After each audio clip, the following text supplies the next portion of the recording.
Hola, mi nombre es Nicolás Piveta y en este video voy a presentar el trabajo final de la materia Futuro, Opciones y Swaps de la maestría en Finanzas Online de la Universidad de San Andrés.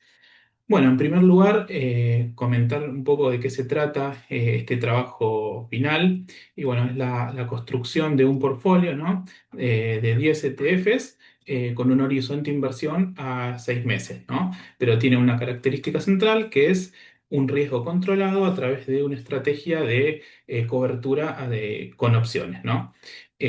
Bueno, mi tesis principal para la construcción de este portfolio es que el régimen actual no tiene que ser considerado como un equilibrio único, ¿no? Sino que se compone de dos etapas. En una primera etapa va a estar dominada por un shock inflacionario, ¿no?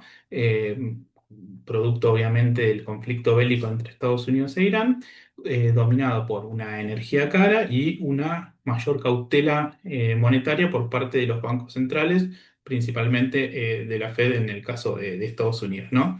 Y una segunda etapa donde vamos a ir convergiendo hacia una normalización parcial, ¿no? Si el conflicto obviamente deja de escalar. Bueno, en función de esto, el trabajo se organiza en cuatro partes, que es una primera parte que es el diagnóstico, ¿no? Luego vamos a pasar a un view, a un posicionamiento y finalmente vamos a concluir con la estrategia de hedging, ¿no? Bueno, comenzando por el primer punto, primer apartado que es el diagnóstico, el punto de partida de este trabajo es que, bueno, el conflicto bélico entre Estados Unidos e Irán alteró, ¿no? Este equilibrio que veníamos teniendo de un mercado mirando hacia la desinflación, ¿no? Y hacia recortes progresivos y ordenados de tasa, y se comenzó a incorporar un escenario donde predomina un shock inflacionario, ¿no? Producto de justamente de la escalada de los precios de la energía, puntualmente la disparada del precio del petróleo, que hizo un repricing, ¿no? En el mercado de estos, de los commodities y un reseteo de expectativas vinculados puntualmente, ¿no? A lo que es expectativas de inflación. Acá, bueno, un punto importante es que no estamos frente a un episodio clásico de aversión al riesgo donde hay determinados activos que son considerados como refugio, sino que en este episodio, digamos, en este contexto, el oro, por ejemplo, como para nombrar algún tipo de activo que es normalmente considerado como refugio, no estaría cumpliendo ese objetivo. Bueno, en cuanto a lo que tiene que ver con las tasas de interés, en la última reunión de la Fed convalidó, digamos, las tasas que venían manteniendo en un entorno de 3,50, 3,75 puntos porcentuales, y dejó claro que la incertidumbre seguía elevada, ¿no? Acá quizás puso un freno, ¿no? A las expectativas del mercado hacia recortes, por ahí hacia varios recortes en el año 2026, y bueno, dejó como abierta los análisis posteriores a cómo iría evolucionando este tema del conflicto bélico, y principalmente a cómo va a impactar todo el encarecimiento energético en en las tasas de inflación, ¿no? Recordemos, bueno, acá que la Fed tiene un doble mandato en lo que tiene que ver con contener la inflación y con promover, digamos, la actividad, o sea, buscar un equilibrio entre actividad económica e inflación, y bueno, se presenta una incertidumbre respecto a este punto de no saber cómo va a continuar el conflicto por delante, qué consecuencias puede tener, ¿no? En cuanto a a la inflación, ¿no? Eh, bueno, acá punto central para el trabajo es que los activos de duración larga y crecimiento, bueno, están expuestos a este proceso inicial inflacionario, este proceso de ajuste o potencial ajuste por parte de de la Fed, que podrían podrían ser afectados este tipo de activos, ¿no? En un futuro, si es que la Fed se pone más hawkish y decide avanzar con alguna suba de tasas, ¿no? Eh, bueno. Y pasando entonces al próximo apartado, que es el view a 6 meses de cómo va a ser el equilibrio general. Acá mi escenario central no es que una escalada infinita del conflicto, infinita como a largo plazo, ¿no? Ni el de una vuelta inmediata hacia la normalidad del mundo que se vivía antes de la guerra, ¿no? Lo que planteo acá es un escenario de normalización parcial, ¿no? Donde va a tener un shock al inicio, ¿no? De encarecimiento energético, de una mayor tasa de inflación, pero que la guerra va a terminar más temprano que tarde y va a ir convergiendo a un escenario de normalización, ¿no? En lo que tiene que ver con las tasas de interés, acá no estoy proyectando una baja agresiva de tasas, sin tampoco un colapso de yields, digamos. No estoy viendo ese escenario, lo que estoy viendo es una baja sí moderada en cuanto baje un poco el tema inflacionario. Acá si la guerra o sea, termina en breve, seguramente los precios del petróleo van a ir disminuyendo y va a ir todo convergiendo hacia ese mundo o sea, de antes del conflicto, ¿no? Entonces ahí va a haber un mayor espacio, ¿no? Para que la Fed pueda avanzar hacia recortes puntuales, recortes en las tasas, pero no muy agresivos, ¿no? Bueno, en cuanto a lo que tiene que ver con los commodities, un poco había adelantado lo que tiene que ver con el petróleo, donde el encarecimiento, ¿no? de la energía domina esta primera etapa, y donde, bueno, el petróleo es el principal vehículo, ¿no? de transmisión inflacionaria. Acá mi escenario no supone un aumento del petróleo permanente ni por mucho tiempo, sino que va a ir tendiendo a una normalización en estos próximos meses. Pero bueno, también hay acá un punto relacionado a los commodities, está el tema de la agricultura, bueno, donde podría complementar bien como esa lectura de activo real, ¿no?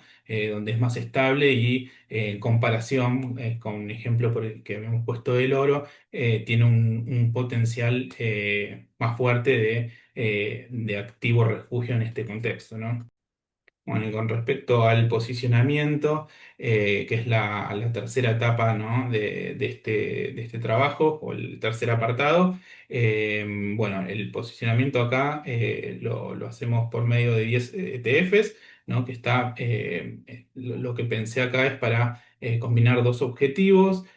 Como habíamos mencionado, mi visión está hecha en base a dos etapas de este conflicto, primero una escalada inflacionaria y luego una normalización parcial. Entonces, está construido en ese punto estratégico de tener activos que puedan resistir bien esa primera etapa del shock inflacionario y otros activos que puedan capturar el upside de la segunda etapa, ¿no? En ese contexto, bueno, algunos de los, ahora lo vamos a ver un poco más en detalle del portfolio, pero bueno, en el primer bloque, digamos, de activos que pueden ser más aptos para la resistencia de un shock inicial inflacionario. Está compuesto, bueno, este bloque por el XLE, el XOP, el DBA y XLB. Acá, bueno, lógica está clara el tema de la energía y este encarecimiento energético. También el tema de la agricultura, que mencionaba hace un ratito, como activos que pueden ser beneficiados en este contexto, y bueno, la inclusión también del sector salud, que puede ser considerado como un sector, ¿no? defensivo ante estos contextos.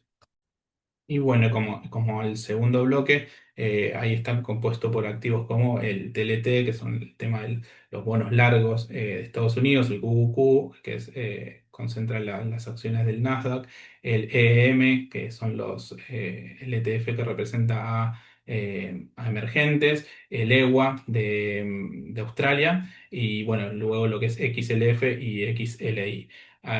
Acá, bueno, el upside más importante del escenario estaríamos capturando a través del TLT, ¿no? Esta baja que habíamos mencionado respecto a las tasas largas. Y bueno, y también en este contexto se vería beneficiado lo que es el QQQ, ¿no? Por la mejora en el grow, si la presión sobre las tasas reales empieza a bajar, ¿no? Lo que habíamos mencionado también del EM y el EWA, esto tiene que ver, bueno, con esa segunda etapa de normalización monetaria y crecimiento de activos ligados a emergentes. Así que bueno, ahora voy a pasar a compartir la composición del portfolio. Acá, como había mencionado, en los distintos bloques que están compuestos, tenemos en el bloque de energía el XLE y XOP, con un peso en 20% de peso entre los dos. Después tenemos el bloque de Duration y Growth, como habíamos mencionado, TLT y QQQ, también un porcentaje importante y un 25% de la cartera. Luego otro bloque que acá denominamos como emergentes, Asia y Commodities, que integrado por el ETF de emergentes, Australia, agricultura y por último sectores defensivos y cíclicos, integrados por el XLF, el sector financiero, ¿no? Salud e industriales. Entonces, acá tenemos la composición total de la cartera. Y por último, bueno, como acá habíamos adelantado, el tema del apartado, lo que tiene que ver con el último apartado, que es el hedging con opciones. Acá, bueno, lo que voy a pasar a comentar un poco es cómo fue construido y la lógica de este archivo, donde acá desarrollamos bien lo que es la cobertura de todo nuestro portafolio, ¿no? En primer lugar, voy a pasar a comentar un poco cómo está armado este archivo de cobertura. Acá lo que ponemos en un primer lugar es, acá nosotros tenemos, en un escenario base, nosotros tenemos nuestro portfolio con nuestras ponderaciones, ¿no? Y después lo que vamos a tener es cómo vamos a cubrir, ¿no? Nos vamos a cubrir acá con el tema de los puts y vamos, por otro lado, a vender calls para abaratar las primas de esta cobertura. ¿Cómo está conformado este sistema de cobertura? Bueno, acá por un lado tenemos tenemos los 10 activos, los 10 ETF, y lo que hacemos es ligarlos o vincularlos a un ancla que sería el SPY, ¿no? Acá nosotros tomamos como referencia el SPY y calculamos los betas. Acá tiene el cálculo de los betas de todos los ETF y vamos a tomar como ancla el SPY, ¿no? Acá vamos a usar como ancla el SPY para todos, menos para el TLT. Nosotros, como habíamos visto acá en el archivo resumen, el TLT por su naturaleza, ¿no? Que tiene que ver con más ligado por ahí a la tasa de interés o al sector de bonos, ¿no? Vamos a dejarlo, digamos, por un análisis aparte, ¿no? Todo el resto de los activos vamos a ligarlos a nuestros escenarios, tanto base como optimista y pesimista, al shock que le impongamos al SPY, ¿no? Bueno, entonces acá, por un lado, volvemos a la página resumen, lo que estamos haciendo es decidir si vamos a solamente a protegerlo comprando puts, tanto el SPY como el TLT, y también si vendemos calls. Entonces acá nosotros podemos elegir las opciones, vamos a comprar put y si vamos a abaratar las primas vendiendo calls también.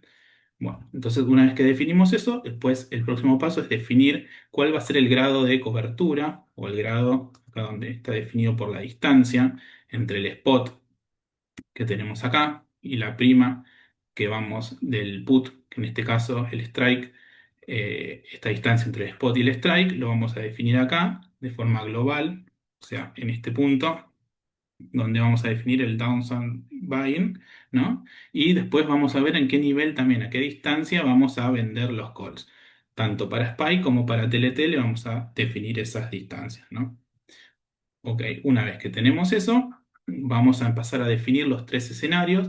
En este caso, pesimista, base y optimista. También tenemos la diferenciación de lo que es el SPY y todo el resto de los ETFs que están ligados al SPY y lo que es el TLT.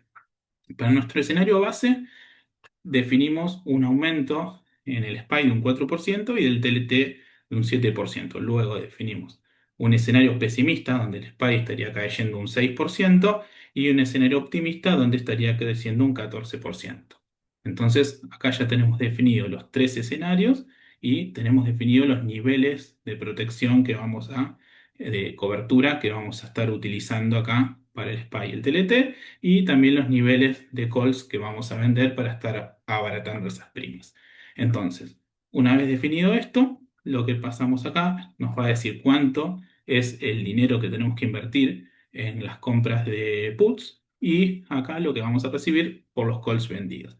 Entonces vamos a tener, eh, acá está claro la estrategia de la venta de calls para abaratar esas primas y si bien estamos poniendo un tope, ¿no?, a la ganancia, como estamos poniendo acá, estamos vendiendo en niveles de 12 y 14%, está en niveles alineados con el escenario optimista. No estaríamos restringiendo, digamos, el escenario optimista en ese caso. Entonces, bueno, en ese punto acá definimos los tres escenarios, acá como habíamos dicho, con un shock del 4% para el escenario base, el escenario optimista con un 14% y el escenario pesimista con un 6%.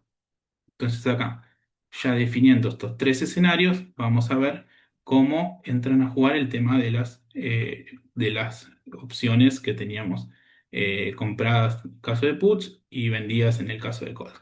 En este caso, en el escenario base, no nos ejercen, no tenemos ningún tipo, o sea, no nos están afectando las primas, o sea, las opciones que compramos, porque tenemos un 4% acá afectados por el beta de cada uno de los activos.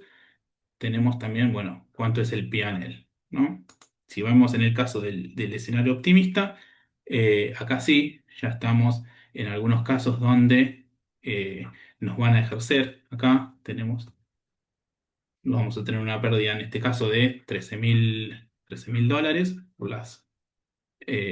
por los calls que nos van a ejercer.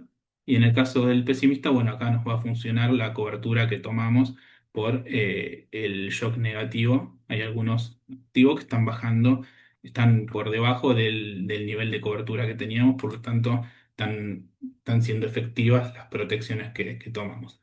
Por otro lado, analizamos un escenario ceteris paribus, es decir, que sin ningún shock, o sea, que queden al escenario a 6 meses, que quede igual, que no haya cambio en los precios. Entonces, bueno, acá lo que vamos a tener es la pérdida en sí, va a ser esta diferencia acá de las primas que tenemos compradas y las vendidas. O sea, es esa diferencia de primas, no vamos a tener ningún efecto por lo que es efecto en sí de variaciones de precio.